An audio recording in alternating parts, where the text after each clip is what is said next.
Hey, what's going on, guys? Aaron here, and in this video I just want to do a quick little demonstration with the bow drill kit. Not necessarily a video of me making a fire. You can check out my old channel, Aaron117. I do have a video of me making a fire with the bow drill. I'm not trying to show that.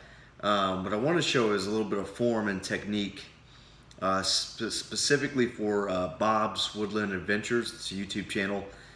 Check them out, and this video is specifically for you since I watched your video regarding your first attempt at the bow drill.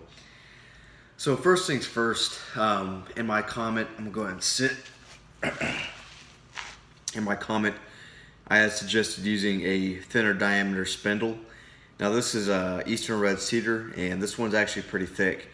And the reason why you want to get down to about ½ an inch to about 3/4 of an inch diameter is because there's more rotations per swipe of the bow when you're using a thinner diameter spindle. This allows for more friction in less amount of time and less energy, and that's why you want a smaller diameter spindle. And this one's a little bit chunky, like I said. I haven't worked it down to a point where I want to use it for a bow drill kit. And secondly, is roughing up the spindle. You can take a stone flake or whatever, and you want to take, or a saw, and you just rough it up.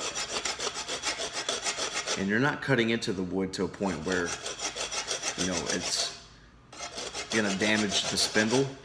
But what happens is when you're using the bow drill, the cord causes compression friction or friction compression. This really smooths out the spindle to a point where the cord starts to slip and you start losing friction. By roughing this up and making it a rough, furry surface, you're able to grip that string onto the spindle and prevent that slipping. Now, a third thing I had mentioned in my comment, Bob, is that for the portion where your handhold and the tip of your spindle that's thinned out, where you're actually connecting for your handhold and spindle, it's very good to take some grease. You can use animal fat, you can use vegetable oil, coconut oil, any natural oil, and you want to rub that onto the tip of the spindle as well as rub it into the grip itself. This reduces friction in the part of the drill where you do not want friction. You want friction occurring in the end of the spindle onto the baseboard, but you do not want friction occurring in the handhold. There's a few reasons for this. One of the reasons being is that you get reduced friction by having friction occur in the handhold. The handhold also heats up to a point where it's uncomfortable, to a point where you may not be able to hold it, and it starts to smoke up and eat away at your handhold. So we've covered roughing up the spindle, we've covered lubricating the spindle, and we've covered a variety of other things. But I'm going to show you what I'm talking about with form. So we have here, actually that's one thing I haven't mentioned. And bear with me, guys, I'm super tired right now, so I just wanted to make this video for Bob. So you want your notch. You know, without a notch, you can't collect the dust and form a coal. You just can't produce a coal to make fire without a notch. You want your notch to be flared, so if you see it here, it's about a 1/4 inch at the top, then it flares out at the bottom.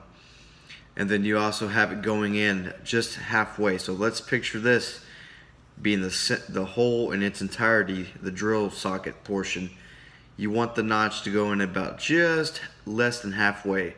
That gives it enough room to collect enough dust to funnel this into a large coal. So let me show you form.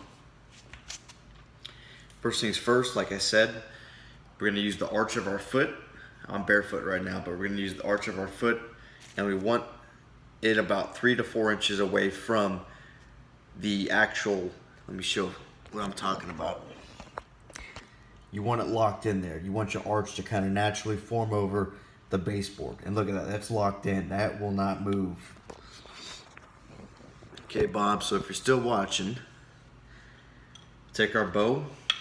And you've already done this portion. I've seen you in your video where you already got locked in. So we have it nice and locked in. And then of course, we have our shin. We want to take our handhold, get it nice and locked in, and use your wrist.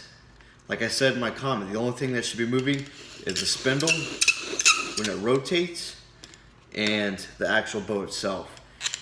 you should be using your natural weight to bear down on this baseboard, and also use your wrist to naturally lock onto your shin. This is all one fluid piece. You don't want any of this. You want it to be locked in.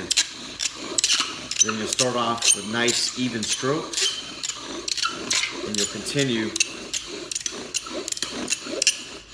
which I'm not going to make a fire, I'm just showing you.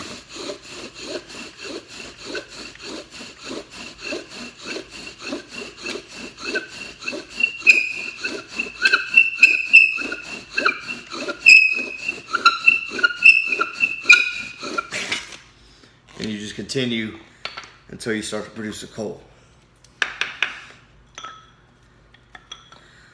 And you want to keep doing that until you're pretty sure you have a coal.